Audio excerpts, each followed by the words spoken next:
اللہ رب العزت نے قرآن مجید فرقان حمید کی سورہ بقرہ کی آیت نمبر 243 میں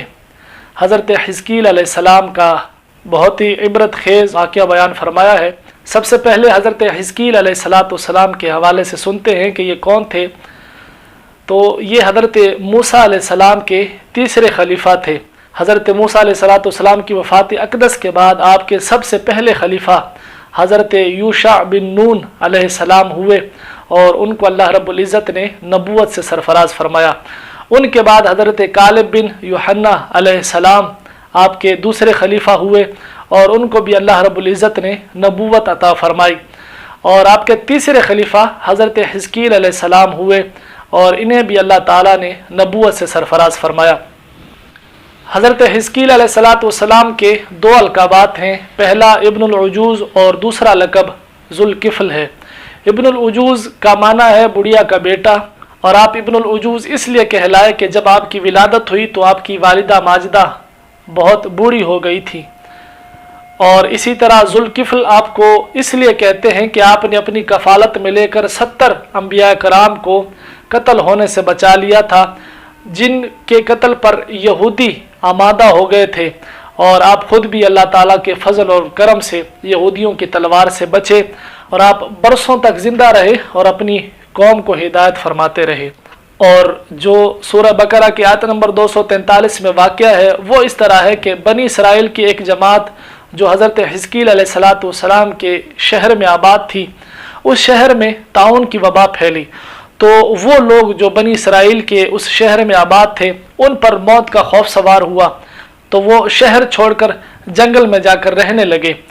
اللہ رب العزت کو ان کی یہ حرکت بہت ہی زیادہ ناپسند ہوئی، تو اللہ رب العزت نے عذاب کا ایک فرشتہ اس جنگل میں بھیج دیا۔ چنانچہ اس فرشتے نے پہاڑ کی آڑ میں چھپ کر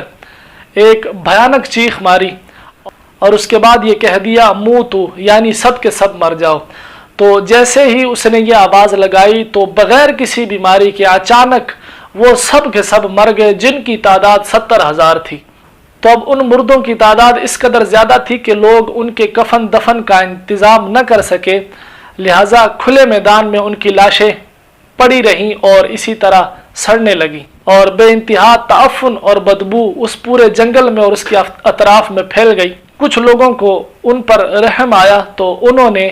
ان کی لاشوں کے گرد چار دیواری اٹھائی تاکہ جنگل کے درندوں سے ان کی لاشیں محفوظ رہیں۔ کچھ دنوں کے بعد حضرت ہزقیل علیہ السلام کا اس جنگل کے پاس سے گزر ہوا،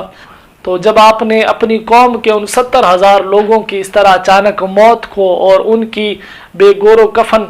لاشوں کو دیکھا تو آپ بہت ہی غمزدہ ہوئے اور آپ کی آنکھوں سے آنسو جاری ہو گئے، اور بڑے درد بھرے لہجے میں گڑ گڑا کر اللہ رب العزت سے دعا کرنے لگے، یا اللہ یہ میری قوم کے افراد تھے جو اپنی نادانی میں یہ غلطی کر بیٹھے کہ شہر کو چھوڑ کر موت کے خوف سے جنگل میں آ کر رہنے لگے۔ یہ سب میرے شہر کے باشندے اور مجھے ان لوگوں سے بڑا انس تھا اور یہ میرے دکھ سکھ کے شریک تھے۔ افسوس کہ میری قوم ہلاک ہو گئی اور میں بالکل تنہا رہ گیا۔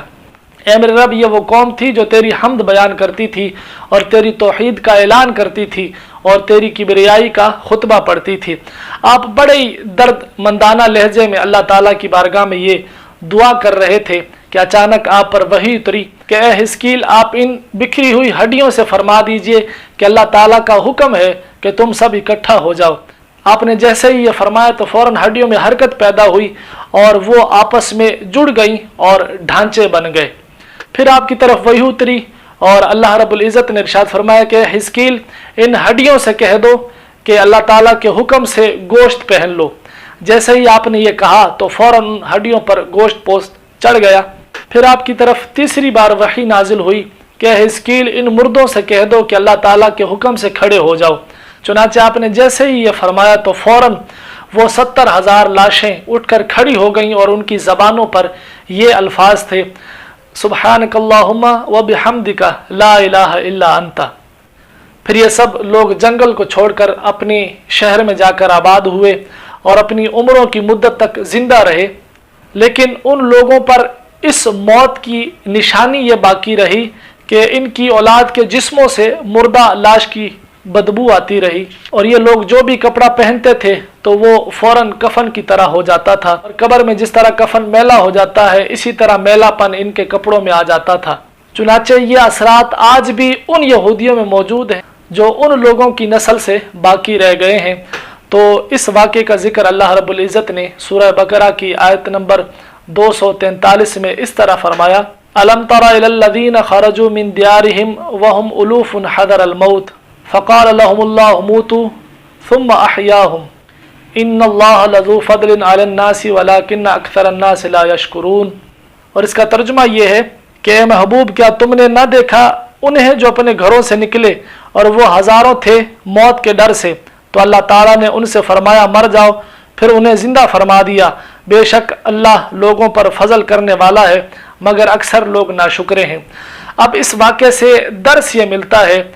کہ آدمی موت کے ڈر سے بھاگ کر اپنی جان نہیں بچا سکتا، لہٰذا موت سے بھاگنا بالکل بیکار ہے۔ اللہ تعالیٰ نے جو موت مقدر فرما دی ہے تو وہ اسی وقت آ کر رہے گی، نہ اس سے ایک سیکنڈ پہلے اور نہ ہی اس سے ایک سیکنڈ بعد۔ لہٰذا جب بھی کوئی بیماری پھیلے، کسی بھی قسم کی وبا آئے، تو موت کے ڈر سے اس سے بھاگنا نہیں چاہیے، بلکہ صبر کا دامن مضبوطی سے تھامے رہنا چاہیے، اور یہ یقین ہونا چاہیے کہ جب تک میری زندگی باقی ہے تو کوئی بھی مجھے مار نہیں سکتا اور نہ ہی میں مر سکتا ہوں،